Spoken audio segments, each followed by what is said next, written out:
நெல்லை மாவட்டம் வீரகேரளம்புதூர் கிராமத்தில் கடந்த 52 வருடங்களுக்கு முன்பு ஆரம்ப சுகாதார நிலையம் அமைக்கப்பட்டது.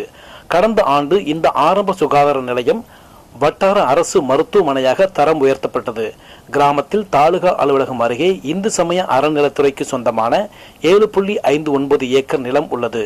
இதில் 2.5 ஏக்கர் நிலத்தில் தாலுகா மருத்துவமனை அமைக்க இடம் வேண்டும் என்று கிராம மக்கள் நீண்ட நாட்களாக கோரிக்கை வைத்து வருகின்றனர். மாவட்ட ஆட்சியரிடம் பலமுறை மனு கொடுத்தனர். ஆனால் இதுவரை எந்த நடவடிக்கையும் எடுக்கவில்லை. இந்த நிலையில் வட்டார அரசு மருத்துவமனைக்கான இடத்தை மாவட்ட நிர்வாகம் இந்து சமய அறநிலைத்துறையிடம் இருந்து கையகப்படுத்தி தர வேண்டும் என்ற கோரிக்கையை வலியுறுத்தி VK புதூர் கிராம மக்கள், வியாபாரிகள், ஆட்டோ கார் வேன் ஓட்டுநர் சங்கத்தினர், விவசாய சங்கத்தினர் உட்பட ஆயிரக்கணக்கானோர் தாலுகா அலுவலகம் முன்பு ஆர்ப்பாட்டம் செய்தனர்.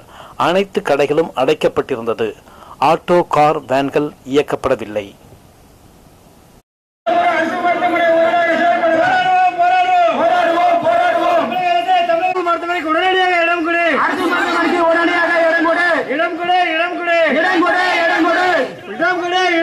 இடம் கொடு